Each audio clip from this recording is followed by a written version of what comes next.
Hi, good morning, everyone, and welcome to the last of our Give Local webinars. I know most of you, my name is Mary Lamb. I use she, her pronouns, and I am the Philanthropy and Communications Officer here at the Community Foundation of South Puget Sound. I do want to quickly invite my new teammate, Janiece, to introduce herself and her title. Good morning, everyone. Janiece Levine. I'm the Director of Community Programs. It's my second day, so I have to get used to that different title. I came from Greater Tacoma Community Foundation, working in Pierce County as a Senior Program Officer there. And now I live in Lewis County, and I'm excited to get to work with all of you and get to know you. Thank you, Janiece. I know our team and I especially am thrilled to have you here with us, and I'm sure everyone on this call looks forward to connecting with you. Before we get started, I do want to quickly start with a land acknowledgement, and then I will pass it off to Ariel Glassman after sharing her bio with all of you. So we want to take a moment to acknowledge that our gathering today is being held on the traditional lands of the Coast Salish tribes, which include the Nisqually, Squaxin, Puyallup, Snohomish, and Skagit, among others. We want to pay our respects to elders, both past and present, and we recognize that without them, we would not be here today. We encourage you to research the tribes wherever you live. And I do want to invite Ariel to add to that, since she is joining us from a different part of the Puget Sound. Yes, and actually, Mary, maybe I'll start screen sharing now, because I'd love folks to be able to visualize what I'm about to say as well. Is that good? Yeah, totally. Go right ahead. Let's do this. And then we can back up and get started. So, yes, you'll hear more about me in a minute, and I'm happy to share more about myself too. But I personally today am teaching on the homelands of the tribes of the Coast Salish and Duwamish people. And our community has been enriched by their stewardship of these lands and their contributions to the history and culture of the place that we all now live in. I personally respect and honor these people and their sovereign tribal nations. And part of my goal today is not just to say, hey, I respect and honor these people, but to help encourage everyone to examine how you can take action to fight the erasure of Indigenous peoples and histories. One of the ways I do that is that I make a monthly donation to Real Rent Duwamish, and I donate $1 per month for every year that I've lived on their land. So we're up to $15 a month now. And the way you might take action, what your personal levers might look like will be different for you.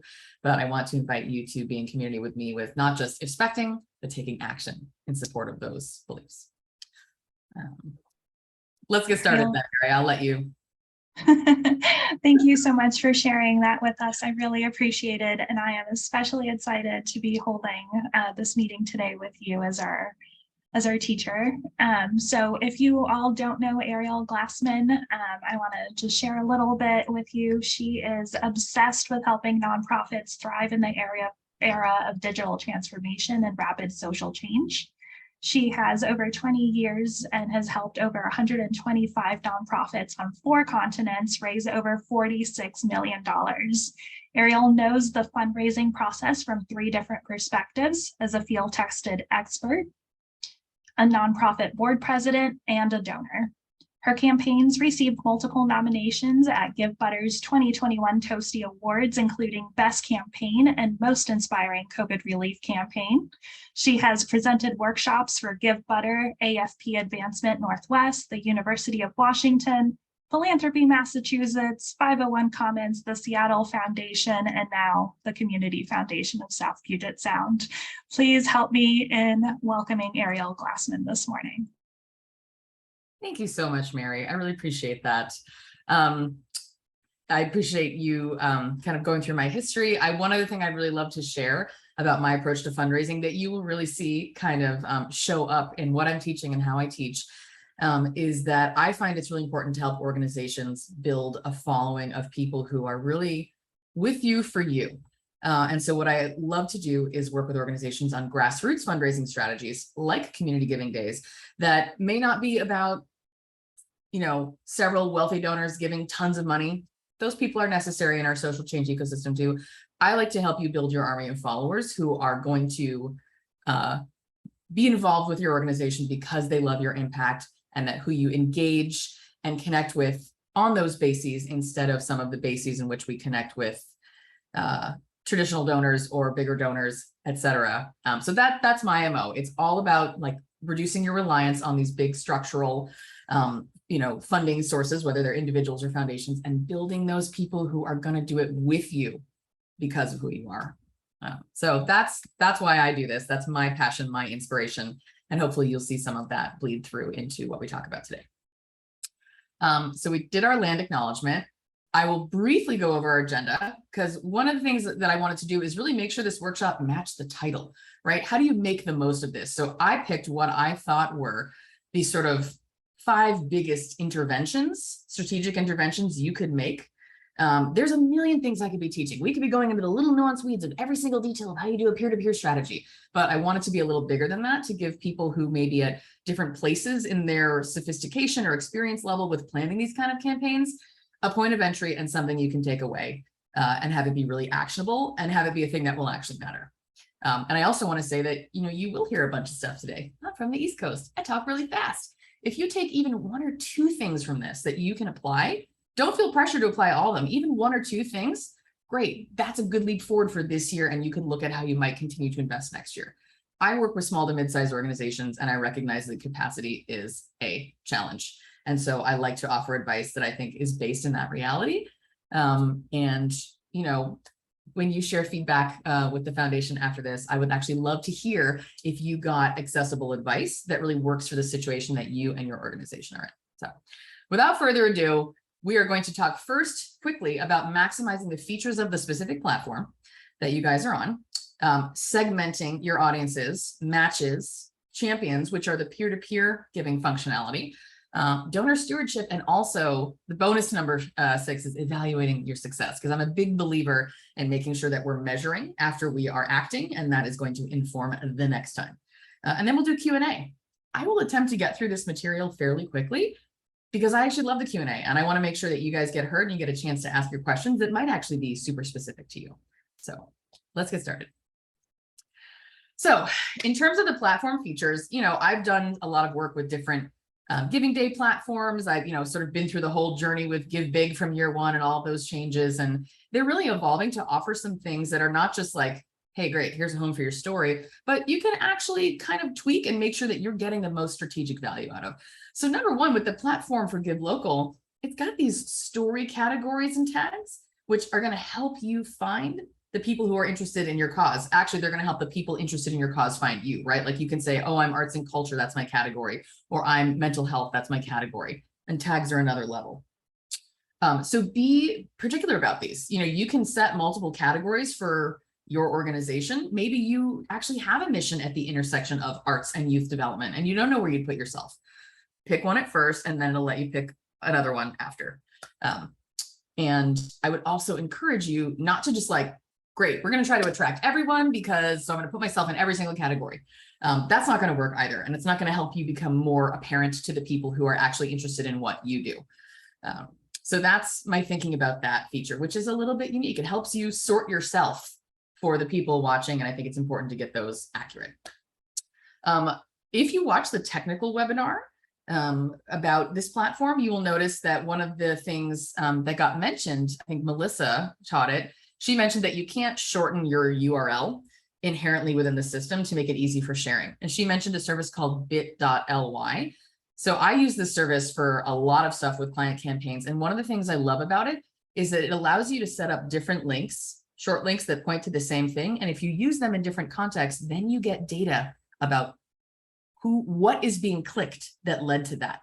So not just to make it easier to market, but using a tool like this can really help you in your evaluation, like figure out, like, was it my social media posts that were driving this? Was it this email or that email? And that's super important information for the future. So I just wanted to encourage that behavior that she mentioned in the technical webinar, but also add a little bit more strategic emphasis on why.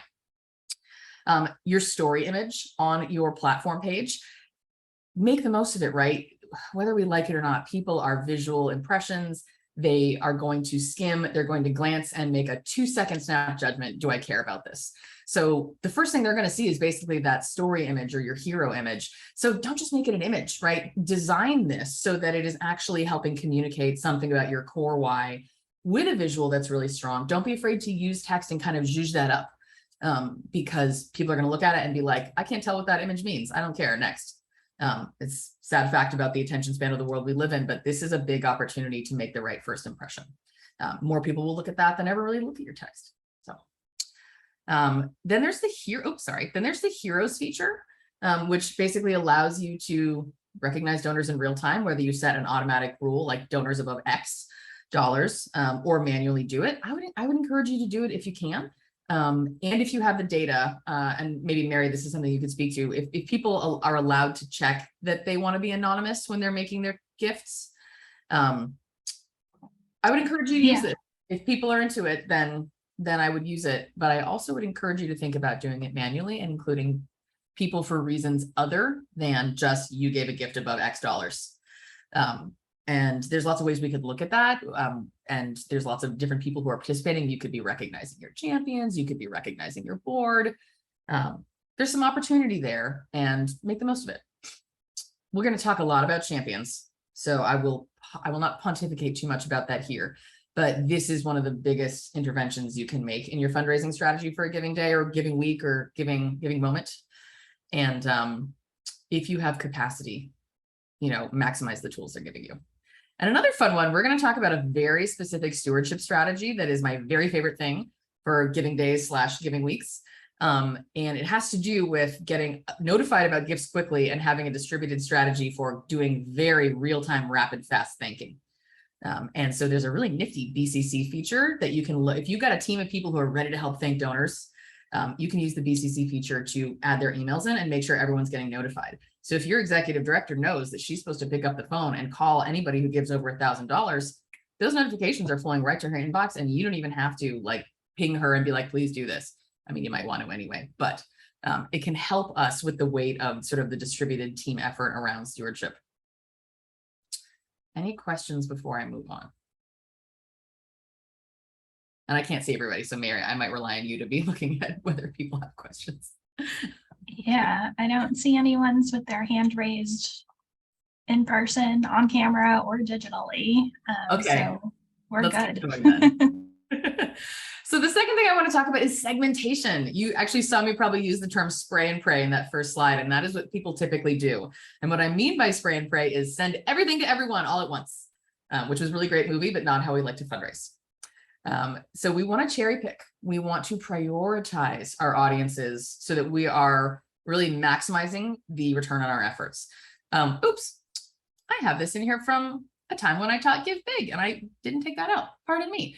So patterns in your Give Local donors, although you may also have Give Big donors now that it is statewide. So if you look at giving days in the past, or even like your Giving Tuesday participation, you're going to see really interesting data about who is showing up in those donor sets, right? Is it your volunteers? Is it board members and past board? If you're an arts organization, is it your subscribers or your members?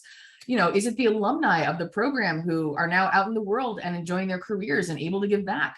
Is it the young lawyers group of, affinity group of whatever nonprofit that you're affiliated with?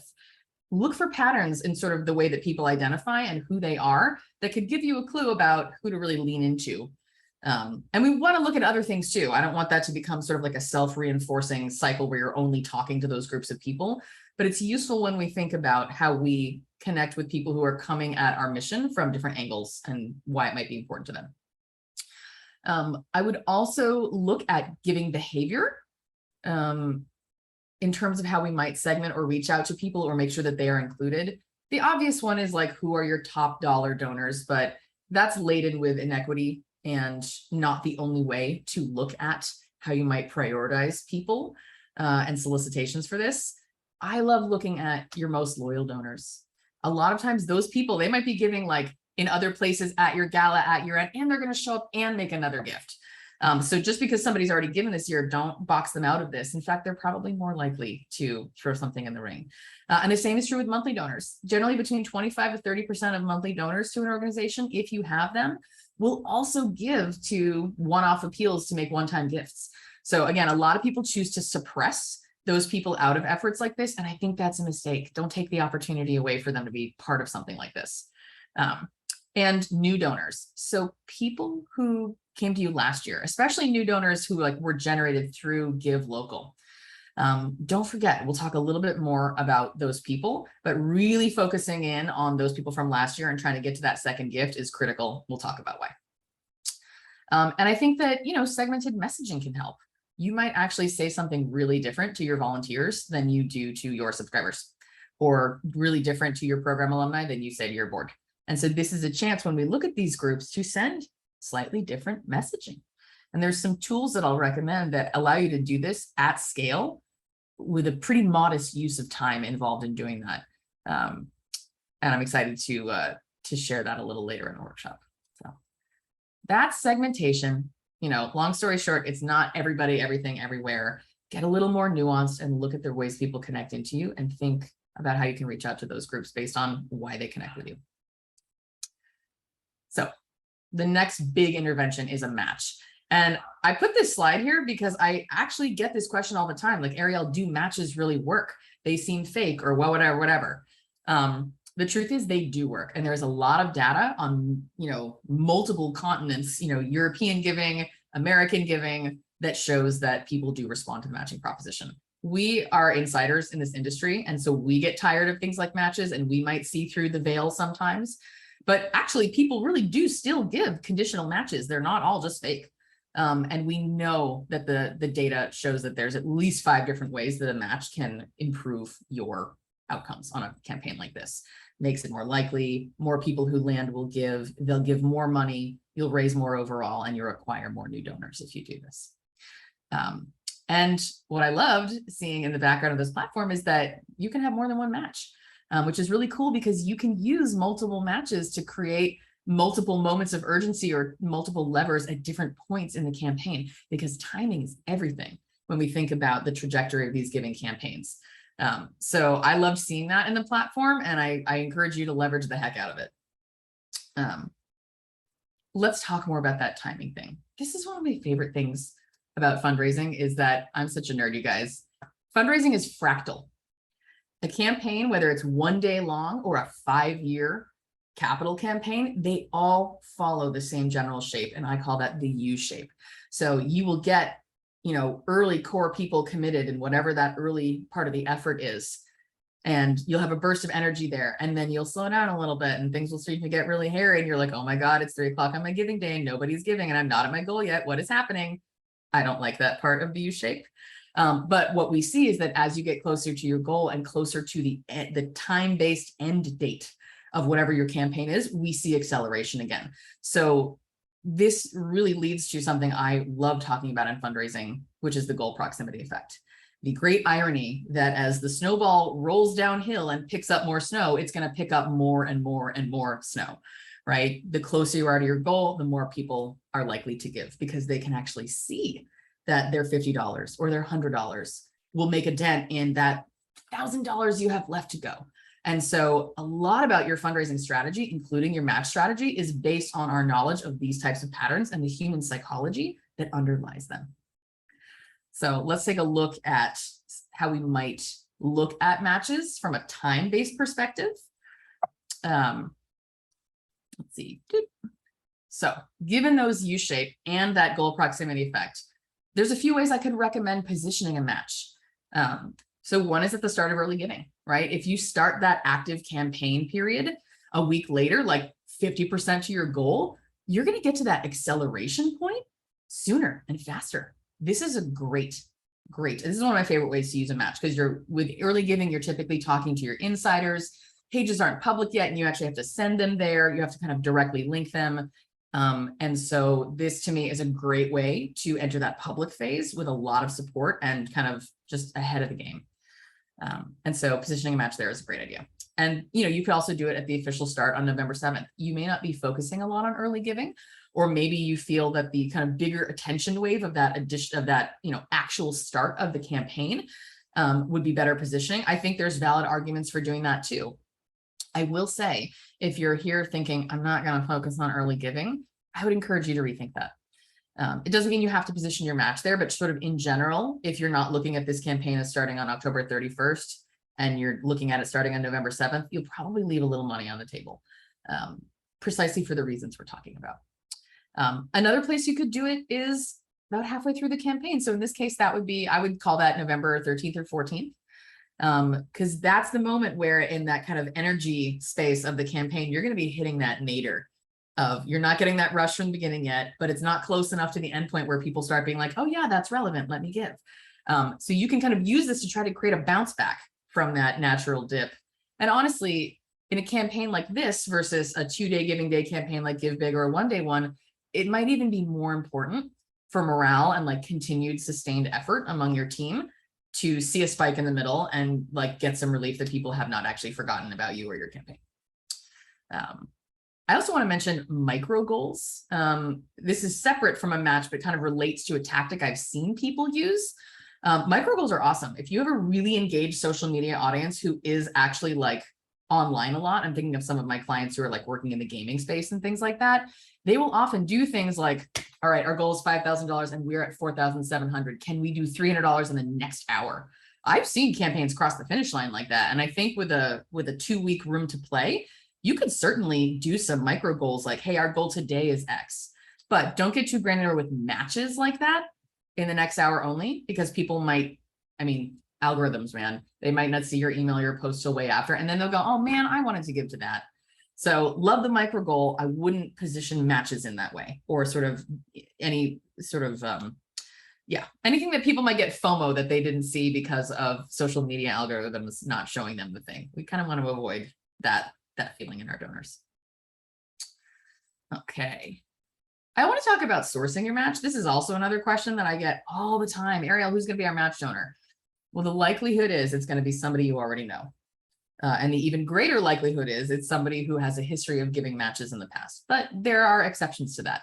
But I would not expect somebody who's brand new to you to be like, sure, here's a $5,000 match for my first gift. If you have had donors offer them in the past, it's often a great thing to go back to. Even asking and them saying no is still a cultivation move for somebody who's exhibited that behavior in the past, or major donors who haven't, but who you've never really asked to try to utilize their funding in a different way to encourage other people. Even if they say no, most people are like, oh, wow, they asked me to do that. So that's sort of past match donors. They might be volunteer, might be board, or the past Give Local donors who really like giving through this. I also want to name that a pool of matching donors versus one donor is a much more equitable lens with which to view this. I love me a good board match, or our volunteers came together to create a match for the community, because it's often easier to put together a significant sum of money from a bigger pool of invested and connected and engaged folks. And then you are not sitting in that weird place where you're like, here's one wealthy, probably white donor who's creating this opportunity for all these other people in the community. I mean, you may still have challenges with demographics or equity among the group that you put together, but it is another layer that you can apply to this concept. That said, I know that matches have to come in one lump sum to the community foundation. So I'd encourage you to reach out to their team to think about, if you want to do a pooled match, what's the best strategy for getting that money in the way that can be reflected in the campaign, because it probably requires just like one layer of additional extra thinking through because of that feature of the platform, is sort of the functionality of how this all works. And I'm not a super huge proponent of a lot of corporate giving for small and mid-sized nonprofits. I don't think it's a particularly stable funding source, but many of you do have relationships with more local businesses. We're not talking about Nike here. We're talking about a local business that's been in your community for 20 years. Things like that. This is actually great PR. And honestly, sometimes those local people in your community, and honestly with Give Local, this is on brand, them giving a $500 or $1,000 match might be a lot more meaningful to them than Nike giving you 100,000, right? There's a piece here about how we engage people. So I think creating a low entry point, asking, local businesses that you do have a connection with, particularly around a local focused thing like that, could be a really good thing. I would just encourage you in the big picture of your fundraising strategy, not to become super dependent on money from companies and corporations as, a major leg of your fundraising stool, especially right now in this weird economy. Ariel, really quick, we did get a question related to this slide. Megan asks, can you talk a little bit more about pooled match beyond the board? for example? Sure. So a couple examples come to mind. One of the organizations I work with is a youth development organization, and they have an alumni board. And these folks are all in their early 30s now, and they're off in their careers. And it's, you could go and say, alumni, we would love for Give Local, for this community that you all came out of. Would you join and create, our goal is to raise $5,000 from our 700 program alumni to create a match to invite the community to do more, right? Another great, so like that kind of alumni board or sort of other body that orbits the organization. I also think just volunteers in general can be a really good source for this. They are not just giving, they are doing and being with you. And what that means is they're connected into an identity way about connecting with you, much more so than somebody who's just giving money. And so you might have a case to make there, especially if your volunteers are close knit. A lot of times people will be like, yeah, we're on this board together. Or, I volunteer as an usher at that local theater and I do it with my friend every Saturday night. There might be some social connections in the communities that you're working in that mean that sort of looser associations or affiliations and not just like the board could be good, sources of a pooled match. And you leverage that sense of group commitment and identity and that sort of affiliation that they feel with you. Let's see, do you think alumni associations that staff and board belong to would be interested in providing matches? I think that would be less likely because they're not necessarily connected into your mission. They're connected into a person, which is okay, but that to me would be a less sustainable thing. And I'd encourage you to look at a more sustainable pool match strategy that is really coming from people who are genuinely indicating a long-term connection with the organization, because that's how you'll sustain this year over year. So in a pinch, sure, but I wouldn't count on it, and I don't think it's the best long-term strategy. Okay. Okay, that was matching. Happy to take more questions as we get to Q&A. Let's talk about the champions feature. And so this is our peer-to-peer fundraising tool. Why do we do this? It seems like a lot of effort. It can be, but there's some really specific reasons. Number one, these giving day or giving week periods are super noisy. Like, how many times have you woken up on the launch day or on Give Big Launch or on Giving Tuesday and been like, I just got hit with 900 emails and I don't want to look at any of them. But if an email comes in with your friend that's like, hey, can I ask for your help on something? You're going to open that email, right? So having people stand up and reflect their commitment to us in the community, literally manifesting that in the form of communications from them, is actually going to hugely increase the presence of your campaign in the community contextually amongst other organizations. Now, if everyone and their mom does this, we end up in sort of a similar situation. And then it's really the strength of your champions and how you engage and manage them to success that will set you apart. But there's a lot of reasons to do this if you have capacity. And I say that very specifically, if you have capacity, because if you don't, it may be counterproductive to try to do an effort in this way, because if you can't support these folks, they're going to feel left hung out to dry. And when done well, peer-to-peer stuff is a great engagement tool for people who are close to you. But if you fail to deliver on the promise of help, it can move you in the opposite direction with those relationships. One thing I really like about it, it's a concrete tool for your advocates. We're always telling our board, oh, bring your network. But do we give them a thing that they can say, hey, network, here's my thing?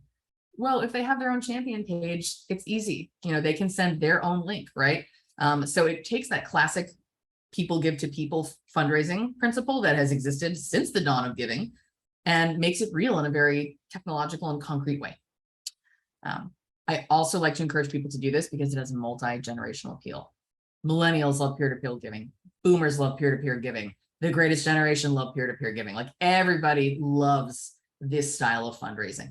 There are some, a lot of, greatest generation folks kind of look askance at subscription or monthly giving. It doesn't make sense to them, but everybody kind of gets this. And there's a lot of data that shows that there's no real demographic boundaries for who participates in this kind of thing in peer-to-peer efforts. And I would also encourage you to invest, because giving days can be really great acquisition tools. They also don't have to be. You hear a lot about acquisition. Sometimes these giving campaigns or giving days are actually better for your retention. I mean, you can look at that in a number of ways, but it is able to be a primary driver of acquisition, and the best way you're going to find new donors who actually may have a chance of hop skipping into a real relationship with you is going to be through champions and peer-to-peer fundraising. And cultivation for existing donors and volunteers to invite people to engage further, even if they say, oh my gosh, I'm too busy, which like if anybody asked me that right now, I'd be like, oh my God, I can't. But I would be delighted that they considered me a part of their community enough to ask me to do that. So let's talk about who our champions might be. A lot of people's initial think is great. Let's take our biggest high net worth donor and make them our champion. When in reality, the people who are really going to stick with this effort are the people who have demonstrated some loyalty, some commitment, and some consistency. They're going to be your dog friends. I'm a dog person, so I always like to put the dog emoji when I talk about that loyalty and that long-term relationship. You're looking for those folks. And here are some ways you can identify folks within or sort of separate from that, like giving data. You can use a data-driven approach. You probably all have heard RFM. RFM to a certain degree is just an indicator that can measure that loyalty, commitment, consistency, et cetera. But I would also say that board and volunteers, those are great picks for asking to be champions.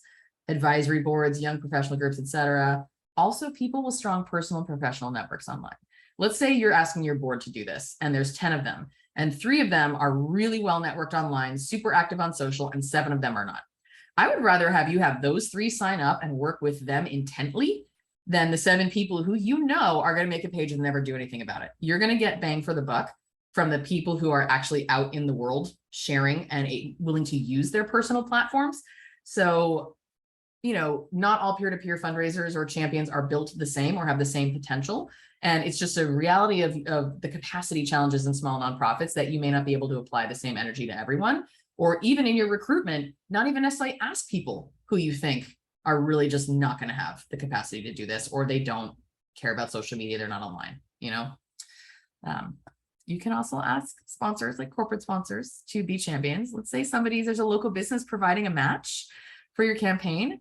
Ask them to create a page and then their employees can show up and the world gets to see how much their company cares about what you do, right? So that's a great 1-2 punch for, you know, a local corporate relationship right there.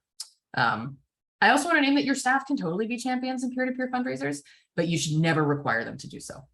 I think it's really, really important that we not ask or require staff to do additional labor beyond what they are being paid to do. If somebody's enthusiastic about it and they want to, that's awesome. And they often make really great champions. But I've seen people be like, everyone must do this. And I really have an issue with that. And your employees will too. And it may not impact everyone who works for you in the same way. And we really want to avoid stepping in that and putting people in that position. So how do we get our champions to succeed? So number 1, the first thing is get your Give Local profile story submitted now, because it takes a hot sec to be approved and you cannot start working with champions and setting up pages until it is. So if you need a reason to make sure that that is complete, that's a really good one, because the sooner you start your work with champions, the sooner you're going to set that up to succeed. Make a support toolkit.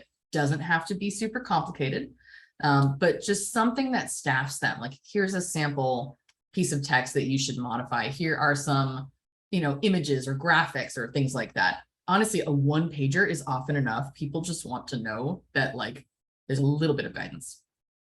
You can also hold an info session. Like, the advent of the Zoom world makes it totally normal for us now to just jump online to be like, hey, I'm going to be hanging out online for 30 minutes. If you're a peer-to-peer fundraiser, drop into my office hours. Let's talk about your questions.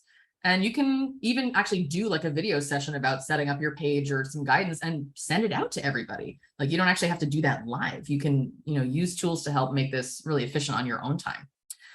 I would establish someone on your team who is the point of contact for your champions.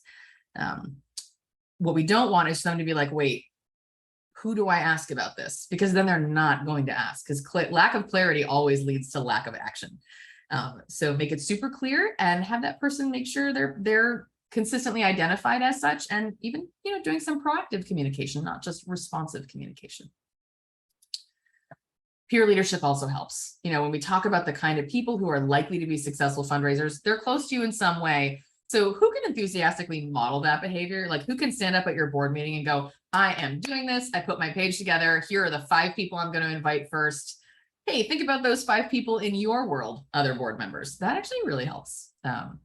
So if you can find a champion for your champions that way, that's a great way to start. Give folks some guidance on goal setting. it really, they just get all spun up when they think about amounts and things like that. And it really actually takes their focus off their real work, which is thinking about people who want to make change in this way.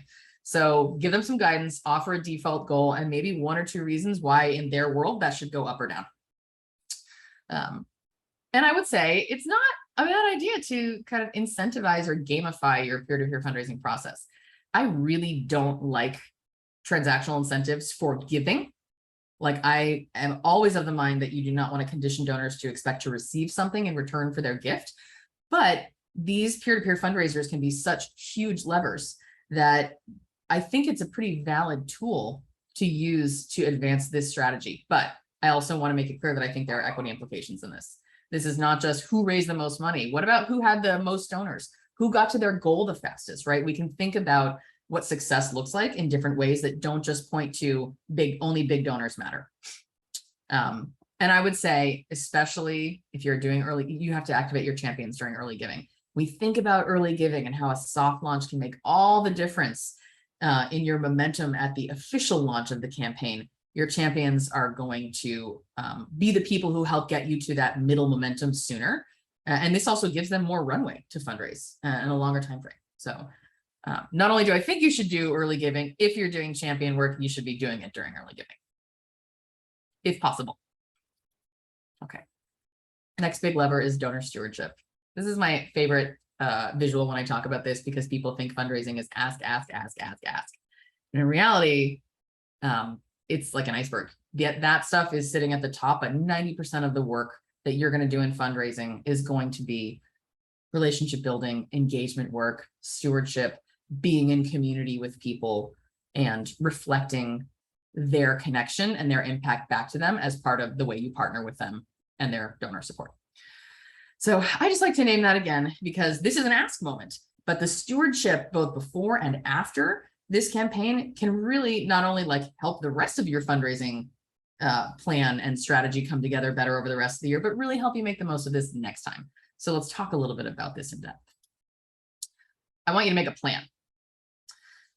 And I want you to think about your segments. So we talked about segmentation up top and who you're appealing to. The same thing applies to stewardship. It may be that you want to steward volunteers who gave with a little bit of different copy than you do someone who's entirely new to the organization. So think back through those segments that felt appropriate and right-sized for you, and try to be custom and specific with them.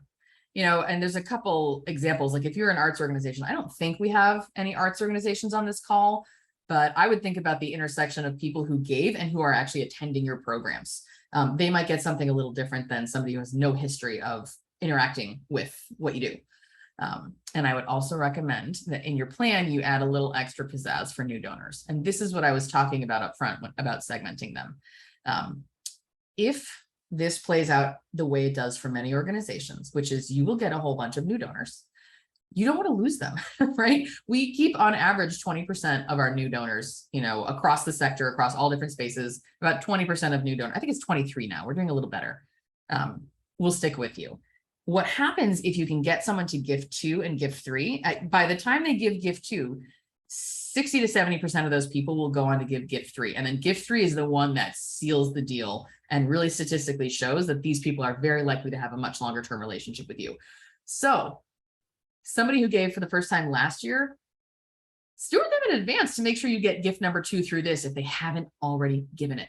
And so what you want to do is make sure you're doing something for new donors that acknowledges that if you were new last year, we want to invite you to do gift number 2 this year, and do stewardship planning for after this campaign that identifies the new donors you got and creates a path for communicating with them specifically so that they are more likely to make gift number 2 next time they are asked. It's nuanced, but don't settle for one gift, push for gift 2. That actually makes a huge difference in sort of the lifetime value of the donors in your donor base. I also want to name there are different types of stewardship. People think about stewardship as just obsequious thanking, and it's really not. People want to know what their money did. Sure, they want to be thanked as well. They also want to be in community with you. There's a lot of different ways to look at what stewardship is. Being in community with folks has been really hard these last couple of years, but we're emerging to a place where more people are comfortable with it. So if there's a celebration event afterwards at a board member's home or something, that's an example of stewardship that's about being in community. So think about those things. And as you create a stewardship plan, try to have at least, try to have something that, falls into each of those categories. And I think your donors will feel really good. Impact people will get impact. People who care about being thanked will get it. And people who care about being in community with you will have an invitation to do so. Think about channels for stewardship too. I like to be old school and new school. I started my fundraising career at the dawn of social media, et cetera. And so I have this interesting perspective where I've seen how fundraising worked before we had the internet in a very real way as a tool. And I've seen it after, and I'm frankly kind of obsessed with using it. But we want to make sure we're looking at all the different ways we can steward people. It could be direct mail, like a card or a note. If you have close relationships between like your executive director and some donors, you might include text messages in that. You have some maybe using SMS marketing in a certain way already and have an active SMS engagement program. This should be part of that. And then yield board member phone calls or things like that and emails. So don't just do digital. This is online, but analog sticks out in an all digital world. So you can set yourself apart from the flurry of thank yous that somebody who gave to 6 organizations during Give Local will get. If you're looking creatively at the channels for communication. Now, some of these have costs, so balance that with your capacity and your budget. Another thing is to scale stewardship easily with automation tools. So one of my favorite tricks lately is to kind of really skirt the whole emails that come from MailChimp and Constant Contact get opened by like 10% of the people who are on your list. Fact of life. And whether you're using, most people are using either Google Workspace tools for their email or Microsoft Outlook for their email. Both of these has ways that you can essentially do a mail merge, like the way you mail merge donor acknowledgements, like here's a spreadsheet of data, here's a Word doc, here's my variable data fields, poof, make them go. You can do that with email, and the deliverability is ragingly higher. My favorite tool for folks working on Google is called Yet Another Mail Merge, YAM. We now use that as a verb in our client conversations, like you got to yam that up. And that is, it has a free level. So everyone could use it to a, even a small scale. And Outlook, if you have that, you can do this for free. But this will land in people's inboxes. It will actually come from a real person. That's why the deliverability is so high. And like, for example, if you send one of these, you will see 50 outbound emails in your outbox, and it just is so much more real, but you're accomplishing it at scale because you're using one of these tools to do it. I also want to encourage you to balance scale with relationships. That's sort of a shortcut hack to try and get everybody to feel like they're being personally connected with. But the truth is, there are people whom you should be personally connecting with, and not just, I wouldn't say mock connecting, but sort of using scale tools to get to. And it may not just be major donors. That's everybody's first instinct, but maybe it's, again, that person who absolutely raised the most or brought in the most new donors as part of their champion page. Great, take them out to lunch if they feel safe doing that. And do use digital media. So not only in your solicitations, but in your stewardship, using videos. I wish the data spoke otherwise, because videos can be time consuming to create. You will raise more if you have video involved in your campaign. I'm getting a question here. How does YAM compare to Constant Contact? So with YAM, you're going to define a list of donors and define this. You're going to create a spreadsheet that has whatever variable data. You'll pull it out of your database or out of the back end of the tool and say, here's my spreadsheet. Google, here's the draft email I want sent to everybody. Now kiss. And it's kind of like that. So it's very different from Constant Contact. There's not an existing audience inside your Yet Another Mail Merge extension. It's a Chrome extension for the most part. And so it's not your full audience. It's designed to reach specific people that you have chosen on an individual basis.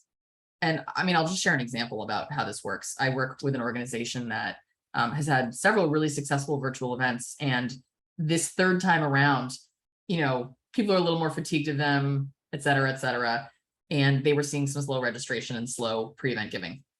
We had the executive director do a Yet Another Mail Merge send to a cherry-picked group of people who had the kind of giving history we were hoping would to repeat at the event. And the next day, they had like 40% of those people sign up for the event, and a bunch of people, like $70,000 in new, like, I can't make it, here's my gift in lieu of attending, simply because it actually got in their inbox and wasn't a constant contact email that got in the promotions tab. Like, this is almost like a really dumb tip. Like, it's so simple that it seems kind of like, can this actually be this effective? But it really is, and it's all about that deliverability piece. So I hope that answered your question. Okay. Instant stewardship. This is my favorite thing. This comes back to why I recommend you use that BCC feature to distribute the notifications about who's giving to more than one person if possible. So I have been yammering about instant stewardship since the dawn of us having Give Big. I feel like I'm like a Give Big, Giving Day lifer in this community. And now that we have these other giving days popping up, I think it's the exact same thing. Now, with a 2-week-long campaign, this can get a little bit of a, it can get this sort of just like it soldiers on. It's a relatively long time period to be paying attention, which is why you want to use that BCC field for automatic stuff, so that you as a development person aren't going, oh, shoot, that donation came in and I was supposed to make sure that my program director did it. Well, let's make sure that they're receiving it. Anyway, so what instant stewardship is it takes advantage of the fact that we know that gratitude has a very specific kind of positioning in our emotional states, and that it has a 24-hour half-life. So if I make a gift today and Mary thanks me tomorrow, that will be twice as powerful as if she thanked me the day after tomorrow, and 4 times as powerful as if she waited another day, and so on and so forth. So you get diminishing returns on your stewardship touches as more time elapses. It doesn't mean that if you are at capacity and you can't do this for a week, that it's not worth doing, right? But if you actually kind of plug in real time and create a system for yourself to really quickly acknowledge everyone who's giving, you're going to be so much more a part of, you're going to crawl your way into their heart space more. And we want to be doing that. We want to be engaging that core, the core of the donors, and not just sort of like their wallets, right? And the data does not lie. There's a lot of data.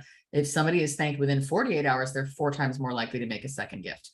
So especially when I think about new donors and the desire to get them to gift number 2, one of the best interventions you can make with a new donor is have a personal thank you, whether it's an email or a phone call, within 48 hours. And I would advise everyone to do that, regardless of your mission space, size of your organization, et cetera. So I want to challenge each of you. So this will be a lot easier on those first couple days when there's a big rush. But can you commit to a 10-minute email thank you window, right? Maybe you're in a meeting, you come back, you saw that somebody gave, oh, quick, you missed that window. But as soon as you get notified, can you ask your team to act on it? And if you create sample text and, essentially set people up to succeed, you can have this really consistent chugging along instant stewardship engine throughout the campaign that is really going to maximize what you get out of your stewardship efforts. You probably need a team for that one though. So if you're a small organization, this can be difficult, and you may have to think about, how do I scale this, right? If it's just me and my executive director is out of the office 3 days that week, and my board members never respond to my emails asking for help on this stuff, okay, maybe you can't do everyone. Maybe you say, okay, is that person a most loyal? Maybe you do look at a dollar amount threshold, although again, I want us to think beyond that. But if you can find a buddy or two who can help you distribute this work, it'll happen more effectively and more efficiently and with less burden on you.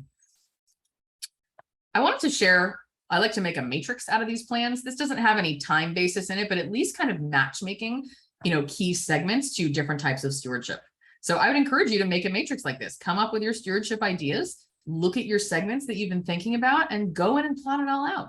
And then all of a sudden, you have the ability to say, okay, I need to do my development director calls today. I'm going to pull a list of these folks, oopsies, and execute, right? And you can, so I think it really helps organize the effort and make it super clear to people who aren't maybe in development, but who have some stake in this, who are looking at this, or your development committee. This makes it really, really clear what the strategy is, and also gives a little insight into the why. So what are some of these ideas? I think that's the kicker. People are like, stewardship, engagement. And then what does that look like? A lot of ways it can look. I would encourage you, first of all, to think about your unique mission.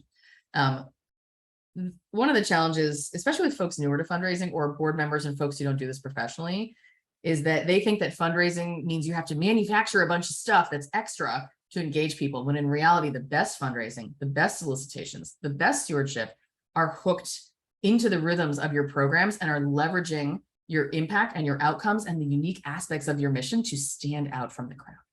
So some examples here, if you're an arts organization, again, with an equity lens in mind, see if you can create a way for donors to have some insight into the back end process of creating that. Could they meet an artist? Do they get to watch a rehearsal? Things like that. Are you a shelter? Offer a collective puppy play date for all the donors to your campaign. Oh my God, can you imagine how much fun that would be to show up with a bunch of animal lovers and just like play with puppies all day? I would do it. But I'm also a dog person. Offer a volunteer opportunity. There are a lot of organizations whose missions are partly predicated on engaging the community in community action.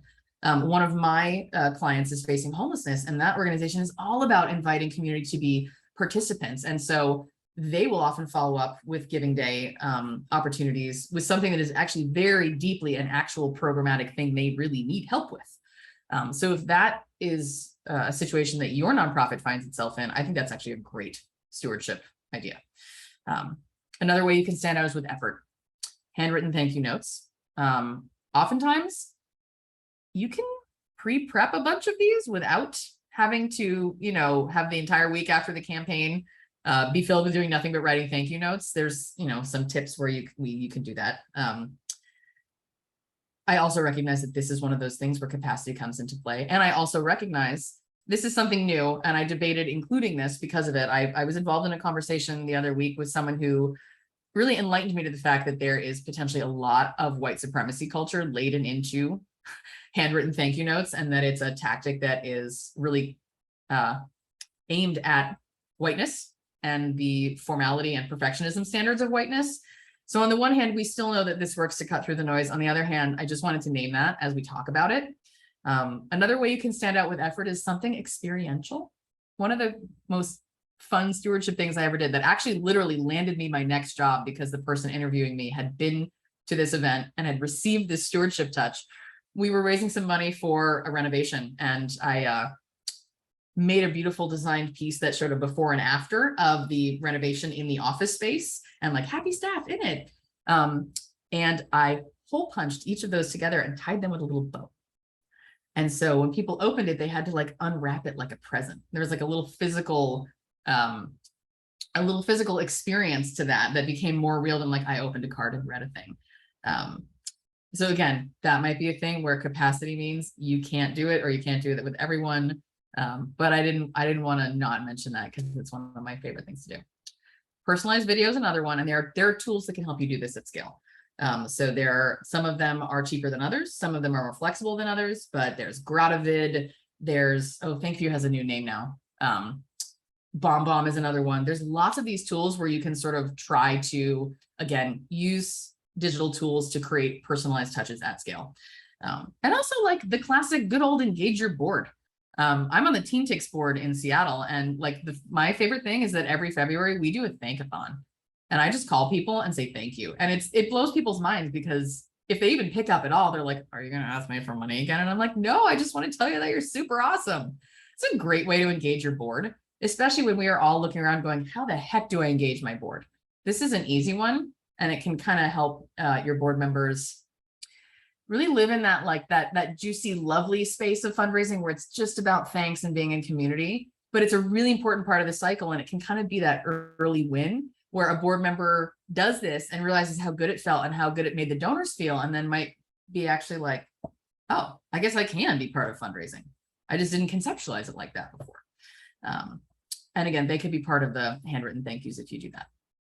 So there's a million more ideas we could talk about here. But that's what I wanted to share about some ways to think about it and some ways to execute.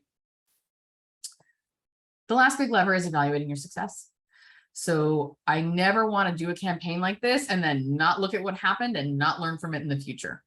So in general, I would look at the year over year, that's YOY, growth in the number of donors and the dollars you've raised, the number and the percent of your donors who were new, who were lapsed and came back to you, or who had, made a renewal, they gave last year, they gave again this year. It's really interesting to look at. And we want to make sure we are understanding whether or not giving days really are acquisition monsters for us, or whether they are primarily retaining people, because it might shift your strategy in the future.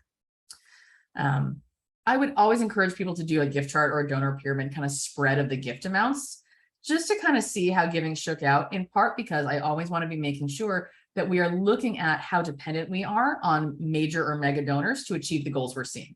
Because we might have raised way more money than last year, but if most of that growth comes from one person who's like sort of new and we don't know if they're going to keep giving, like that doesn't scream, hey, our campaign did way better. You want to be looking under the hood more. And look at appeal engagement data. So go back to your emails and your social posts, opens, clicks, what converted, what are your reach statistics for social posts? Did advertising or boosting actually help? What time of day, what type of posts? And this is again where that link shortener, that bit.ly service can come in, because it's going to have those UTM parameters baked in that can help you track the individual impact of all of those communications that you send out. I also wanted to call out some particular evaluation tools for if you're utilizing the champions. So number one, how many champions do you have, and has that grown year over year? How much money have they raised, and has that grown year over year? The percent of the money that you raised overall that came in through champions and how that's shifted over the years. And the number of new donors versus number of returning donors via champions. Because you might see when you do this, that overall, this was a great retention thing for you. But if you laser in, you could see that most of your acquisition, and there was some, it was coming from the champions. And so that might affect how you use champions next year, contextualized against your overall strategy. So I hope some of those are helpful. There's a million metrics and, possible metrics. And I wanted to keep it simple enough, but if you have capacity, there's other ones you could look at that are even more nuanced. And now it's time for more Q&A. I'll stop screen sharing so we can all look each other in the face a little more. And I look forward to your questions.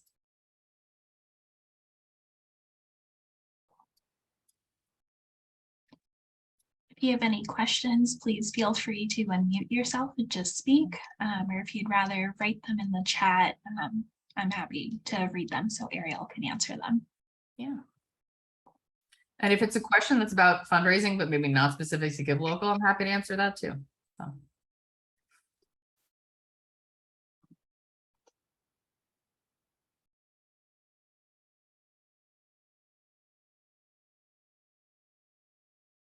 I'm like, did everybody freeze?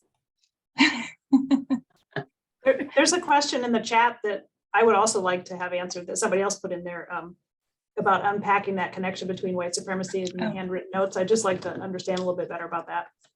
And you know, the truth is I would like to as well, because this is a pretty new awareness for me and a newer conversation that I had. A lot of it, from what I've learned so far, kind of drills down into the formality that whiteness expects, and sort of perfectionism and work ethic above and beyond what is healthy for ourselves. Again, because if you're trying to write 100 personal thank you notes, like that's going to take you a really long time. Yes. And worship of the written word. That's a great way to put it. Thank you, Megan. That was something I was struggling to articulate really well. And I think that you nailed it with that phrase. So that's the degree to which I can unpack it. I just felt like, as I mentioned that, it's a classic tactic. I felt like I had a responsibility to kind of share that new light, but I'm still on my learning journey for that myself. And, you know, as a white person, always will be.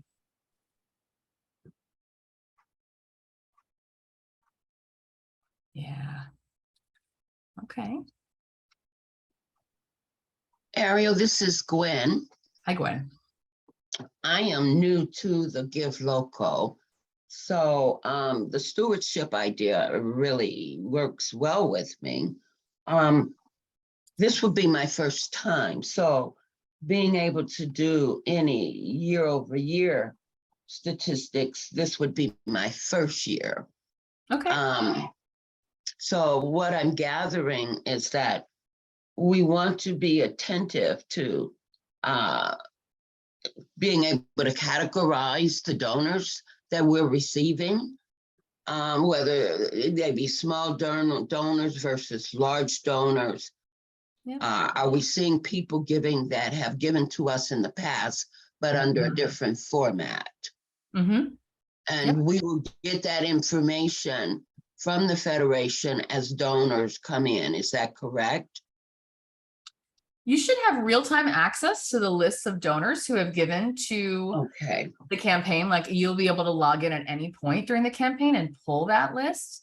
Okay, But it's up to you to look back at your past donor data to understand whether those people are new, whether they've given before, but they're new to give local. So, you know, what I hear you saying is this is your baseline year. That's totally okay. Use this as a baseline year. okay, to gather data, Yeah. to segregate it according to like that little table you showed, to be able to gather information, how we can move forward. Yeah, Okay, exactly. okay, thank you. You're welcome. Totally. I also want to recognize that we are at time. So if you need to hop off, that is totally a-okay. But if you want to stick around to ask questions, we will be around for just a few more minutes.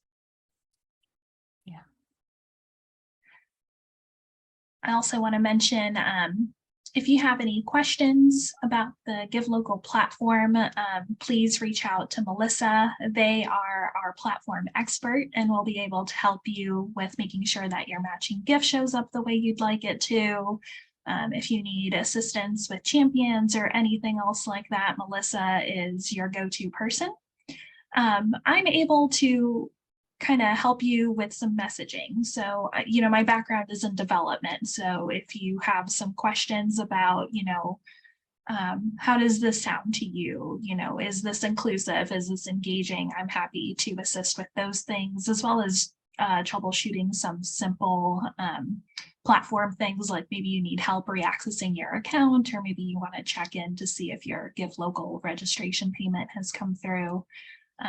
So you can contact me. My email is mary@thecommunityfoundation.com. I'm pretty responsive. I try to get back to folks within a few hours. Those that have emailed me know this to be true.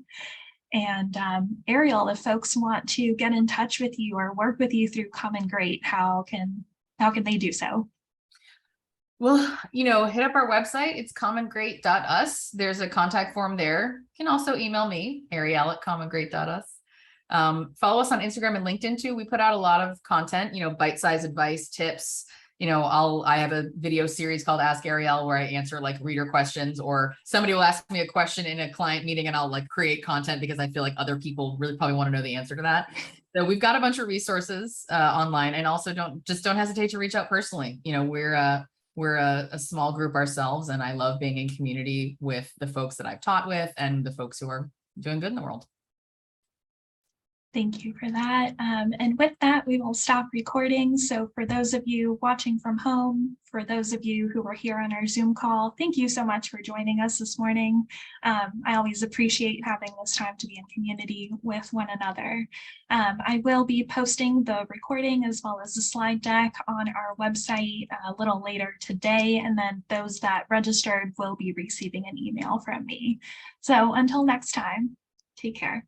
Thank you all so much. Thank you, Ariel. It was very informative.